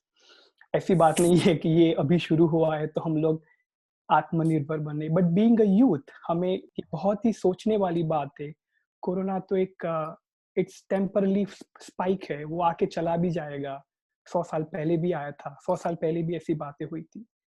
बट जो बात हम करना चाहते हैं या सोचना चाहते हैं वो मैटर करता है। तो बहुत सारी बातें होती है, बट मैं पर्सनल लेवल का अगर एक्सपीरियंस शेयर करूँ तो मैं ऑलवेज ये ध्यान रखता हूँ कि मैं अपने आप से सुनता हूँ, अपने आप डिसीजन लेता हूँ और अपने आप को पहले देखता हूँ आईने में कि क्या मैं सक्षम हूँ सब बातों के लिए।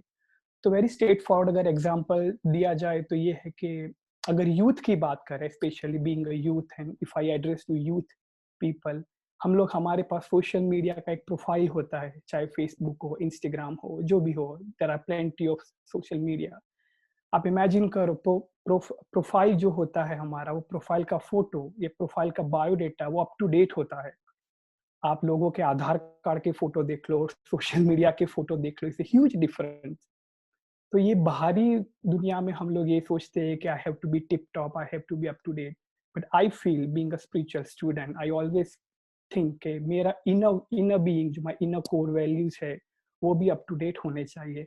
And this is what I call आत्मनिर्भरता। मेरा इनसाइड जो मेरे इनर कोर वैल्यूज है, जो मुझे सीखने को मिले हैं स्पिरिचुअलिटी से, I think that is something I would say self reliance. और उसके लिए बहुत सारी बातें हैं जो होती है, बहुत सारी चीजें हमको पता भी है। आजकल की मीडिया में, दुनिया में 50 चीजें हैं जो हमको ऑनलाइन मिलती है, हम पढ़ते हैं, बहुत सारे लोग बोलते हैं। बट बीइंग अ यूथ मैंने ये ऑब्जर्व किया है, मैं बहुत कम सुनता हूँ, बट मैं सुनता अपने आप से हूँ। तो कहते हैं कि शेक्सपियर ने कहा था कि अगर किसी का अगर संग करने को मिले लाइफ में आपको, तो अपने आप को चूज कीजिए, क्योंकि आप ही अपने आप को बेस्ट गाइडेंस दे सकते हो। तो आई थिंक मेरे लिए वो डेफिनेशन होता है आत्मनिर्भरता की। आप क्या करना चाहते हो, तो अपनी प्रोफाइल अगर अप टू डेट रख सकते हो, अपना फेस, अपना बायोडेटा, अपनी ज्वाइनिंग डेट ऑफ फेसबुक और समथिंग, आप अपने हैशटैग भी मेंटेन करते हो इंस्टाग्राम पे, तो आई ऑलवेज बिलीव कि मेरी लाइफ के जो हैशटैग है, the core values of my life, the inner being of myself, love, peace, happiness, वो हैशटैग मैं ऑलवेज मेंटेन करता हूँ लाइफ में। And that is what it overall connected to हमारी जो निर्भरता है, आत्मनिर्भरता। क्योंकि अगर बात करो आत्मनिर्भरता की, तो I don't think so body या फिजिकल या मेंटल, बहुत सारी चीजें को हमको ध्यान देना चाहिए। अगर हम आत्मा पे ध्यान दें, जिसके कोर बीइंग पे ध्यान दें, तो आई थिंक वो निर्भरता ऑटोमेटिकली आती है। और मैं अपनी लाइफ में पर्सनली अगर आत्मनिर्भरता की बात करूँ तो मैं ऑलवेज मेंटेन करता हूँ कि I don't please people.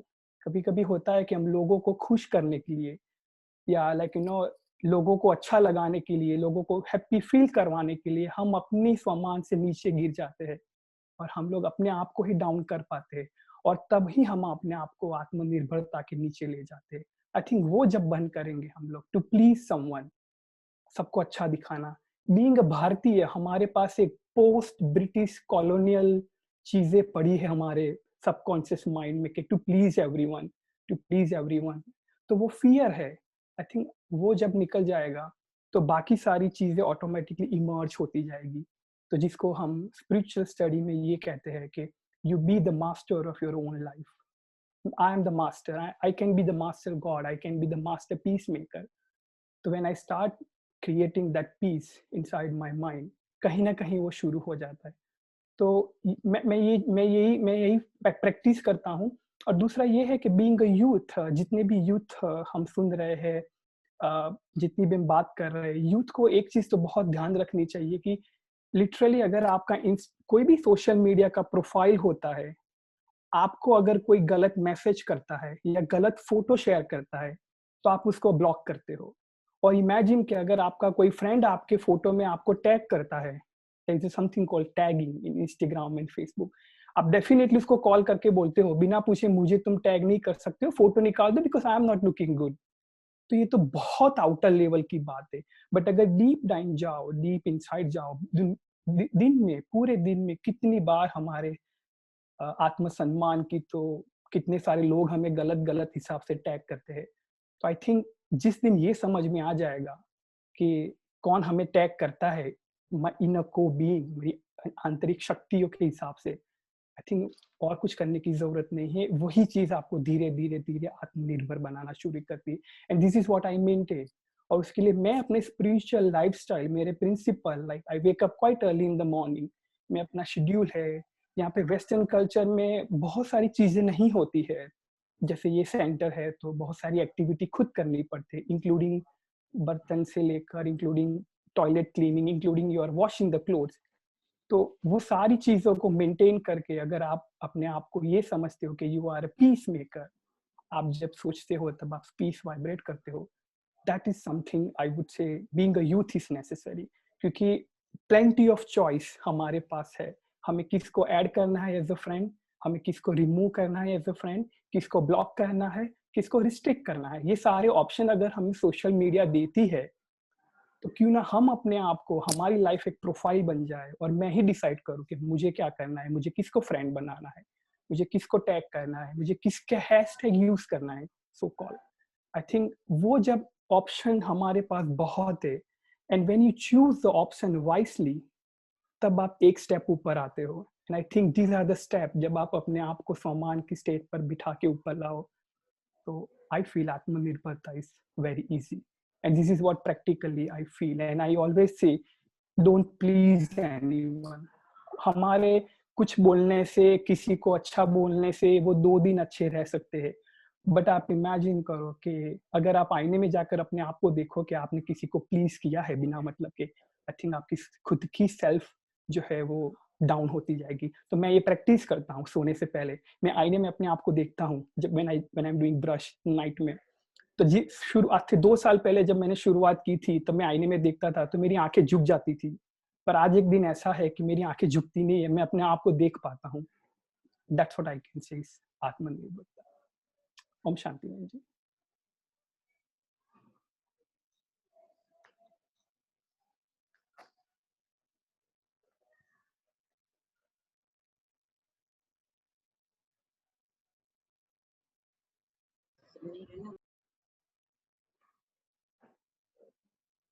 Jitu भाई मेरा माइक, हाँ ओके थैंक यू। जिग्नेश भाई बहुत अच्छी बात आपने कही, मुझे आपकी वो बात भी याद आ रही थी जो आपने हमें एक पूरा प्रोजेक्ट का ट्रेनिंग दिया था माउंट आबू हेडक्वार्टर में, अप्रिशिएट द सेल्फ। तो वही पॉइंट्स आज फिर आपने रिपीट भी अच्छे से किया है हम सबके सामने कि हमें खुद को समझना है, खुद को संबल देना है, और आप अपने प्रैक्टिकल लाइफ में भारत का नाम रोशन कर रहे हैं यूनाइटेड नेशन तक, और ऐसी आप विशेष कार्य करते रहे, ऐसी हम सबकी बहुत बहुत आपको दुआएं भी है, और ऐसे ही आप अनेक युवाओं के प्रेरणा स्रोत बने रहें। हमारे सभी स्पीकर्स को हमने सुना है, लेकिन डॉक्टर विवेक मोदी जी जिन्होंने सबसे पहले हमसे जुड़ करके अपने विचार रखे थे, मैं एक बार और उन्हें कहना चाहूंगी कि आप अपनी कुछ एक बात एक्सपर्ट कमेंट के रूप में दें। उसके बाद डॉक्टर राजेश जवाले जी हमारे बीच में हैं नासिक से, वो हमें मेडिटेशन एक्सपीरियंस कराएंगे, फिर हम ये सेशन यहाँ पूरा करेंगे। तो डॉक्टर विवेक जी, आप पूरे सेशन को ध्यान से सुने हैं, तो आप बताएं कि आपकी ये पूरे वेबिनार में विशेष आपकी एक्सपर्ट कमेंट के रूप में क्या बात रहेगी। सभी को नमस्ते पुनः। पूरा वेबिनार काफी अच्छा सफल रहा, बहुत अच्छी बातें सबने अपने अपने तरीके से बताई, और विशेषकर जिग्नेश जी ने जो बात बताई बहुत ही गौर करने लायक है, न सिर्फ युवाओं के लिए, सबके लिए। बहुत बहुत धन्यवाद जिग्नेश जी का, और बाकी सब ने भी, शैलेंद्र जी ने और क्रांति बहन ने, आभा मैडम ने, उज्जवल, डॉक्टर उज्जवल ने बहुत अच्छी बातें बताई। तो मैं सिर्फ संक्षिप्त में यही कहना चाहूंगा एज अ क्लोजिंग रिमार्क कि सभी युवा इस बात को सोचे कि आत्मनिर्भरता की तरफ बढ़ने के लिए आत्मविश्वास को कैसे बढ़ाएं, सबकी बातों को सोचते हुए शारीरिक फिटनेस, मानसिक फिटनेस, और हम ब्रह्मा कुमारीज के प्लेटफॉर्म पे ये बात कर रहे हैं तो हम ये समझे कि जो आध्यात्मिकता है उसका एक प्रमुख तरीके से हम ऐसे देख सकते हैं कि हम शरीर प्रधानता से आत्म प्रधानता की तरफ सोचने लगे। ये जो कोरोना का जो अभी प्रभाव चल रहा है, डॉक्टर उज्जवल ने उसके बारे में काफी बातें बताई, लाइफस्टाइल मॉडिफिकेशन के बारे में, तो उसके बारे में मैं एक बात बोल के समाप्त करूंगा कि कोरोना से हमको डरने की आवश्यकता नहीं है, लेकिन असावधानी मूर्खता होगी। कोरोना से हम स्वयं मरे इसका चांस बहुत कम है, लेकिन हम किसी और के मरने का कारण बन जाए इसकी चांसेस काफी ज्यादा है। तो ये एक गैर जिम्मेदाराना चीज होगी अगर हम कोरोना में अपना सावधानी न बरतें, और इससे डरने की बिल्कुल आवश्यकता नहीं है। कुछ एक कविता है, उसकी कुछ पंक्तियां बोलते हुए मैं सभी को धन्यवाद कहते हुए समाप्त करूंगा। यह कोरोना से संबंधित इस लड़ाई को हम अच्छे से जीत सकें उसके लिए थोड़ा जोश देने वाली एक कविता है। यह तो बतलाओ कौन यहाँ है जिसे प्राणों से प्यार नहीं है, मगर जगत में जुड़ा शुरू से मित्र कहाँ संहार नहीं है। मृत्यु क्या है वस्त्र बदलना, कुछ पल का विश्राम साथियों, जीवन एक अखंड पर्व है। ये बहुत इंपॉर्टेंट लाइन है, जीवन एक अखंड पर्व है, साधारण त्योहार नहीं है। जीना सबसे बड़ी कला है, लेकिन यह एक अटल सत्य है, मरने से डरने वाले को जीने का अधिकार नहीं है। तो इन्हीं बातों के साथ सभी को एक बार पुनः धन्यवाद कहते हुए, पूरे ब्रह्मा कुमारी परिवार का धन्यवाद कहते हुए मैं अपनी बात को समाप्त करूंगा। Thank you so much. आपने ओपनिंग भी किया और सबका थैंक्स भी किया, इसलिए आपको भी बहुत बहुत थैंक्स, और आपकी स्पीच भी बहुत ही अच्छी सबको लगी। अभी मैं लास्ट में, क्योंकि परमात्मा की याद से हम शुरुआत करते हैं, तो मैं अंत में आत्मस्मृति में कैसे टिकना चाहिए, कैसे मेडिटेशन करना चाहिए, उसका एक सैंपल, एक थोड़ा सा एक्सपीरियंस हमारे बीच में कराएंगे डॉक्टर राजेश जवाले जी। आपका YouTube चैनल के माध्यम से रेगुलर गाइडेड मेडिटेशन चलता है और वो बहुत ही अच्छा सुबह सुबह हमें अनुभव कराता है। आप डेली सवेरे 4 से 5 खुद मेडिटेशन करते हैं और उसके बाद सबके लिए मेडिटेशन की इतनी अच्छी अनुभूति करवाते हैं। तो मैं डॉक्टर राजेश जी, जो MD रेडियोलॉजिस्ट है वोकहार्ट हॉस्पिटल नासिक में, आपसे निवेदन करूंगी कि आप हम सबको मेडिटेशन की अनुभूति कराएं। ओम शांति। ओम शांति। क्या आप सुन पा रहे हैं मेरी बात? हाँ जी सुन पा रहे हैं, बोलिए।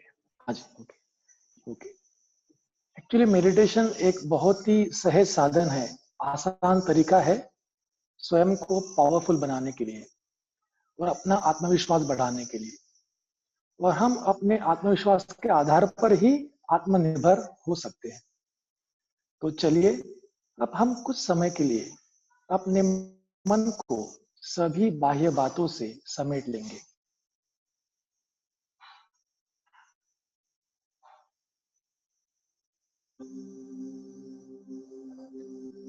अपने मन को अपनी ओर दिशा देंगे।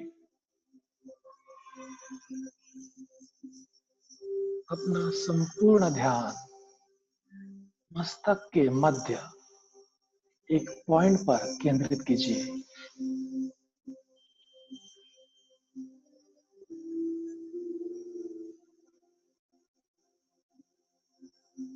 महसूस कीजिए अपने इस शरीर को चलाने वाली ऊर्जा को।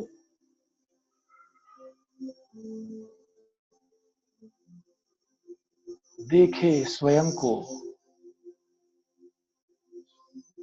मैं इस शरीर को चलाने वाली एक चैतन्य शक्ति हूं, चैतन्य ऊर्जा हूं।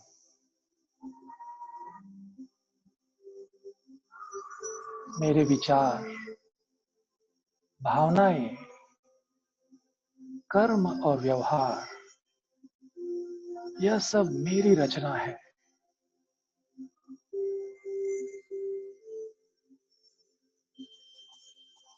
मैं अपनी निजी शक्तियों से भरपूर हूं।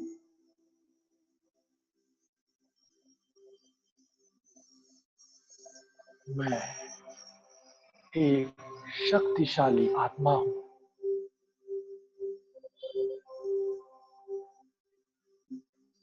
I am a powerful being.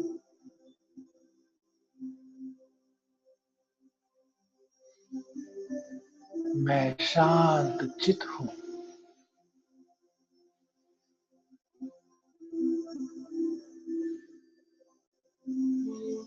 मैं स्टेबल हूं।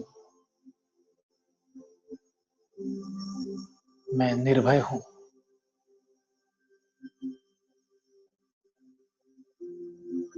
I am a pure soul.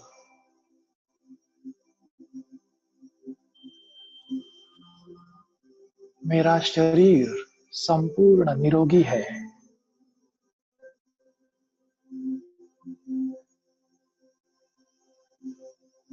My body is perfect and healthy.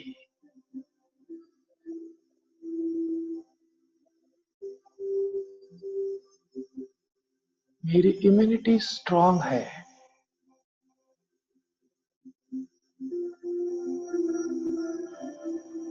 मेरी इम्यूनिटी पावर हाईएस्ट है।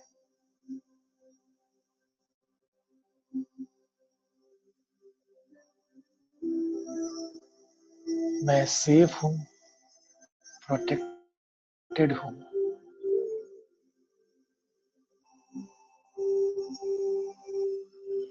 मेरी पूरी फैमिली भी सेफ है।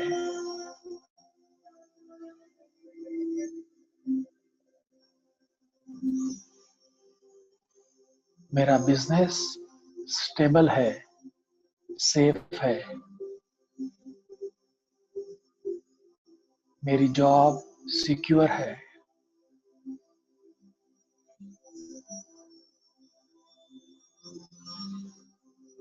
मैं एक समर्थ आत्मा हूं।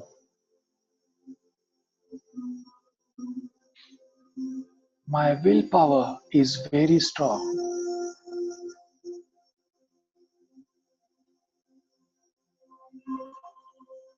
I am full of confidence.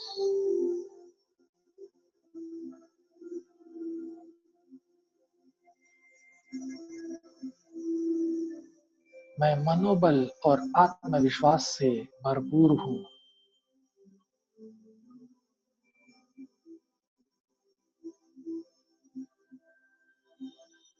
परिस्थिति कैसी भी हो, मैं उसका सामना धैर्यता से करता हूं।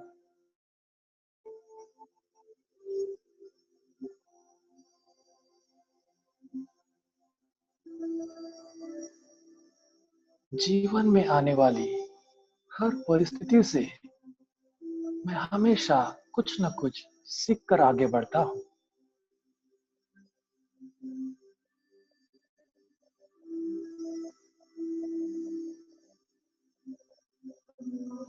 हर एक्सपीरियंस से मैं स्वयं को पावरफुल अनुभव करता हूं।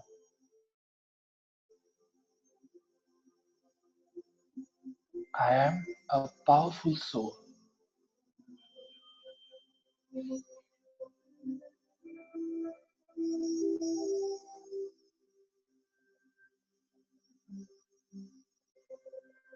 मैं हर निर्णय लेने के लिए, हर कार्य करने के लिए सक्षम हूँ।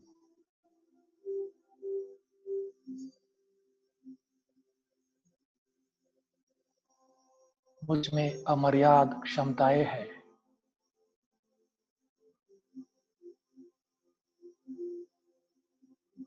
मैं जो सोचूं वह कर सकता हूँ।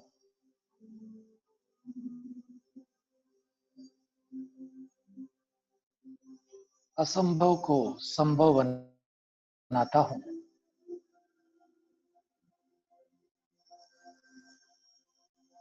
हर मुश्किल को सहज कर देता हूँ।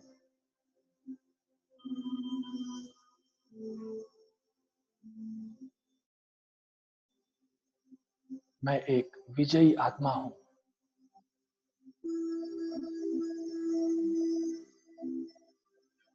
सफलता मेरे लिए निश्चित है।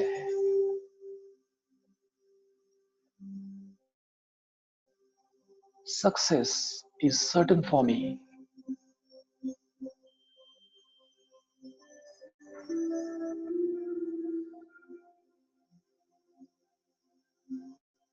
ओम शांति।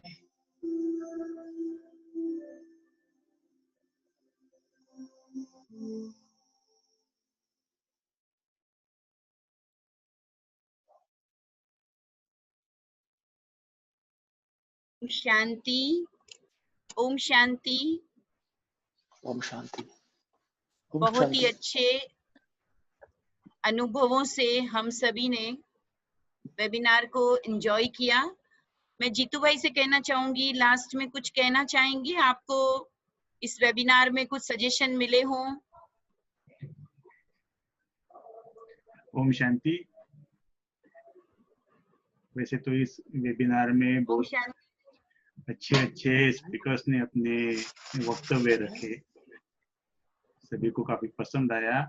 जो रिव्यूज मिल रहे, काफी अच्छे पॉजिटिव रिव्यूज मिल रहे।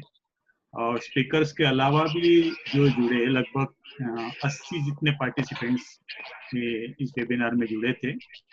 और उसमें संपूर्ण भारत के कोई डॉक्टर्स है, कोई बिजनेस पर्सन्स है, कोई पॉलिटिकल लीडर्स भी है, इंजीनियर्स भी है, और हमारे यूथ विंग के जो सीनियर कमेटी मेंबर्स है जो प्लानिंग करते हैं, तो वो भी सारे इस वेबिनार में जुड़े हैं। तो सबका सम्मिलित होके बहुत अच्छा प्रयास रहा। बस जो एक सारांश है, जो कुछ फीडबैक्स आए चैट में, तो उसमें एक क्वेश्चन एक किया है कि हम आत्मनिर्भर तो बनते हैं, लेकिन मन को खास करके कैसे स्ट्रॉन्ग बनावे। तो इस विषय पे लेके अगर हम आगे भी कुछ चर्चा कर सके तो उसके ऊपर सोच सकते हैं। मैं आदरणीय कृति दीदी को भी कहना चाहूंगी कि हमारा इस वेबिनार सेशन में थर्ड एंड लास्ट सेशन एक और होना है इसी विषय पर, जिसमें आत्मनिर्भरता के लिए राजयोग मेडिटेशन, इस पर हम लोग करेंगे। तो डेट और सभी को सूचना दे दी जाएगी। तो इस पर हम अच्छे और स्पीकर्स को लेकर जोड़ेंगे, तो जिसमें हम विशेष सिर्फ मेडिटेशन कैसे करने से हम सक्षम बनते हैं इसी विषय को लेंगे। तो सभी पार्टिसिपेंट भी ध्यान देंगे। हम दोबारा आप सबसे जुड़ेंगे और सभी का मैं पुनः बहुत बहुत बहुत धन्यवाद करती हूँ। होस्ट करने के लिए जीतू भाई का भी धन्यवाद और सभी स्पीकर और पार्टिसिपेंट का भी बहुत बहुत थैंक्स। ओम शांति। कृति जी कुछ कहना चाहती हैं? कृति जी आपको कुछ कहना है? कृति बहन जी कुछ कहना चाहेंगे? मैं इतना कहना चाहूंगी कि एक बहुत सक्सेसफुल एक्सपेरिमेंट है। भाग लेने वाले यूथ ने भी बहुत अच्छा फायदा लिया है और मैं समझती हूँ जो कमेंट्स में चैट्स में देख रही हूँ, काफी सभी ने पसंद किया है। मैं चाहूंगी कि एक ऐसा अच्छा उदाहरण बने और हम सारे ही राष्ट्र में इसी तरह छोटे छोटे ग्रुप्स में छोटे छोटे प्रोग्राम्स करते रहे। मेरे काफी सीनियर साथी जो यूथ विंग के कमेटी मेंबर्स हैं वो भी इसको देख सुन रहे हैं और उनको भी इससे बहुत अच्छी प्रेरणा मिली होंगी। आप लोगों को मैं बहुत बहुत बहुत दिल से मुबारक देना चाहूँगी। प्लानिंग हम राष्ट्रीय स्तर पर भी करते रहे, ऐसी शुभकामनाएं। ओम शांति। थैंक यू सभी को।